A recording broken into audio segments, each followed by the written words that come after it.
senhores membros da Comissão Nacional da Verdade, seu coordenador Paulo Sérgio Pinheiro, senador Pedro Simon, nossos Suzete e Ivan, que estão nessa investigação hoje à frente do Ministério Público, senhoras, senhores. Nós queremos, antes de entregar à comissão, meu caro Paulo Sérgio Pinheiro, um documento que o Instituto João Goulart elaborou, que são alguns trechos das idas e vindas desta investigação, que corre desde 2007. Eu gostaria de ler algumas palavras antes de proceder à leitura. É verdade, e esta verdade que a comissão procura dentro da sociedade brasileira tem o poder de nos convencer, mesmo sem provas. Eu e minha família e outras pessoas que estiveram no exílio, quando escutamos a confissão deste agente Mário Neira Barreiro, acreditamos no esquema que nos foi relatado, apesar da história incluir diversos ingredientes desconhecidos e surpreendentes. Vários aspectos das revelações desse criminoso foram confirmadas depois da entrevista à TV Senado, de um filme que nós produzimos, Django em 3 atos. E, por esta razão, tomamos uma iniciativa contundente. Pedimos, em novembro do ano de 2007, que o Procurador-Geral da República determinasse a abertura de um inquérito para investigar as circunstâncias da morte de Django, diante daquele depoimento e da desclassificação de novos documentos secretos pelo governo brasileiro e pelo Departamento de Estado norte-americano, que davam foros de credibilidade ao relato daquele agente uruguaio, Mário Neira Barreiro. Estamos em 2013, e o Ministério Público, em alguns momentos, pareceu até surdo,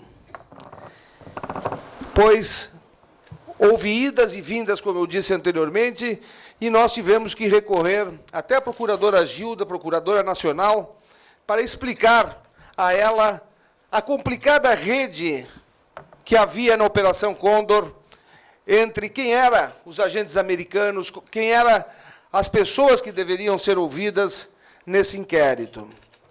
E fiquei 3 horas conversando com ela, e ela prontamente se dispôs a reabrir o processo. Pediu ao Ministério Público do Rio Grande do Sul que reabrisse o processo, que não poderia ser omisso diante de tantas circunstâncias que haviam de ser tomada pelo governo brasileiro e diante daquilo que representava o presidente João Goulart. Diga-se de passagem, eu gostaria de esclarecer que, quando nós tomamos a iniciativa de fazer esse pedido através do Instituto Presidente João Goulart, o fizemos porque sabíamos o que rezava o nosso Código Penal brasileiro. Se o tivéssemos feito em nome da família, nós teríamos, sem dúvida, há muito tempo, uma resposta lacônica que 20 anos no Brasil os crimes de assassinatos estão prescritos. Foi por isso que o fizemos em nome do Instituto Presidente João Goulart.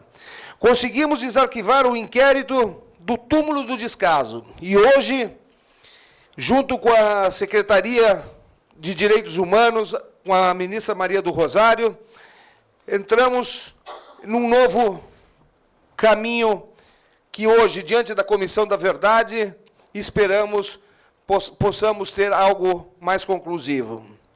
Não sabemos se a tecnologia hoje pode detectar o envenenamento. O remédio descrito pelo uruguaio tem 3 compostos diferentes da lista básica de remédios de venenos do Projeto Andréa, elaborado por Michael Townley e elaborado pelo Hermes Berrios, o grande químico da DINA, em Santiago do Chile, ainda no governo Pinochet, criada no governo Pinochet, depois da queda do presidente Allende. Então, essa perícia não é o único meio de esclarecer essa verdade. Django morreu no exílio, depois de 12 anos no exterior. Nunca deixou de sentir a necessidade de voltar e ajudar a resgatar o seu país do destino macabro ditado pelo golpe de 1º de abril de 1964. Ele nunca perdeu a esperança. Essa esperança que é tão louca como aquela senhora de Mário Quintana que se joga do edifício e que o povo encontra incólume na calçada, uma vez e outra vez menina, dotada de olhos verdes e dotada de esperança. A esperança nunca morre, mas Jango morreu. Começou a morrer no dia 1º de abril de 64, quando viu aquela outra menina, a soberania, virgem vestal e filha dessa república, ser violada em praça pública pelos traidores, pelos vendilhões e aqueles que se acomodaram com os grandes empresários e com a grande potência americana que estava na costa brasileira para dividir o Brasil em dois. Hoje sabemos que o crime talvez tenha sido premeditado. O acervo da CPI, do IBAD, de 1963, mostra que 85% da imprensa e dos meios de comunicação brasileiro foram comprados para mascarar esta infâmia e a derrubada do poder e a quebra de nossa soberania e de nossa Constituição em 1964. 172 parlamentares foram financiados através do IBAD para legitimar o golpe de Estado que estava acontecendo. Violaram a jovem soberania em nome de Deus, em nome da pátria e em nome da família. Eu nunca ouvi uma palavra quando o ex-embaixador Lincoln Gordon aqui esteve em novembro de 2002, a lançar a sua biografia aqui no Brasil, quando ele disse ter usado 5 milhões de dólares para comprar parlamentares brasileiros e para derrubar Jango. Não se tratava de derrubar o presidente João Goulart. Se tratava, sim, de rasgar a Constituição de nosso país, que vivia naquele momento um momento de soberania, um momento de liberdade e, principalmente, um momento da nacionalidade e do resgate da soberania e do resgate das lutas populares que se prendiam naquele momento.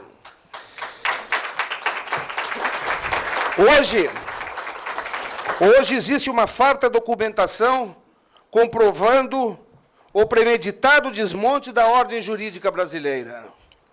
O crime cometido contra a nossa soberania é continuado e engloba o assassinato de Jango. As circunstâncias da morte de Jango sempre foram suspeitas. Como disse o senador Pedro Simão, desde aquele momento, a partir do outro dia, não houve autópsia, nem na Argentina, nem no Brasil. Houve resistência em trasladar o corpo da Argentina para o Brasil. Depois de 30 anos, um homem resolve falar como as palavras de Cineira Barreiro. Um homem que tinha monitorado Jango e que eu presenciei diante do diálogo, que realmente haviam fatos como uma batida de um carro que eu dei lá, que nunca tinha sido nem feito BO, que ele tinha conhecimento. Só eu sabia disso. Ora, todo crime tem uma motivação. Jango foi uma das vítimas de um amplo programa de expurgo político por meio dos assassinatos seletivos que, então, naquela época, vinham sendo produzidos em toda a América Latina. Por quê? Olha, existe uma explicação política irrazoável. Ter os militares no poder chegou em certo momento que não interessava mais a quem patrocinou os golpes na América Latina. Os militares, por ofício, começaram a ser mais nacionalistas do que os americanos esperavam. No Brasil, estavam colocando uma estatal em cada setor estratégico e arranjaram até uma usina nuclear com a Alemanha. A solução? O retorno dos civis para dirigir, mas civis que conseguissem, pelo menos, ser manipulados pelo que hoje é a grande imprensa novamente e que manipulou o golpe de Estado nos IBADs e que compraram as imprensas. O fato é que Jango, até hoje, precisa ser esclarecido ao povo brasileiro, à sua nação, por se tratar não apenas de nosso pai, mas por se tratar de um bem cultural e imaterial dessa nação. É necessário que a Comissão da Verdade, que o Ministério Público que a nossa Secretaria dos Direitos Humanos façam esse esforço. Um esforço que vai resgatar a história desse país.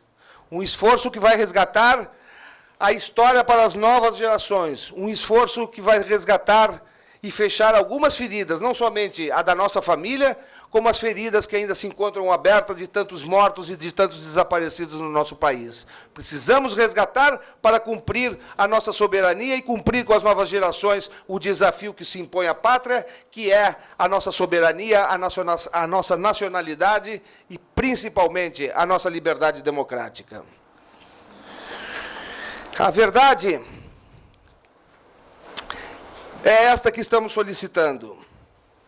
Como anunciei antes, gostaria de fazer uma leitura de um requerimento. Nós gostaríamos, vou pedir ao Cris, que é advogado, são termos técnicos, para que esta comissão possa acompanhar, junto ao Ministério Público, mais um subsídio que nós damos. Mas são os subsídios que precisam vontade política, meus caros procuradores. São algumas sugestões que precisa encarar com desafio. Precisa pedir ao Itamaraty que ouça, através de um juiz, os agentes americanos que ainda estão vivos nos Estados Unidos. Precisa ouvir o Michael Townley, que não, os Estados Unidos não sofreram 11 de setembro apenas. O Michael Townley matou o Letelier em Washington muito antes, e hoje protege esse agente sobre as barbas da capital americana, ou protege com uma identidade falsa. Então, eu gostaria de que tivéssemos essa coragem, porque para enfrentar o Império Americano não basta apenas a nossa Comissão da Verdade. Tem que botar um juiz, como fez a Espanha, como fez o Chile, para ir lá nos Estados Unidos. E lá, que é um país que defende a democracia, solicitar essas investigações. Eu vou passar a palavra para que o Cris lesse essa documentação. Muito obrigado.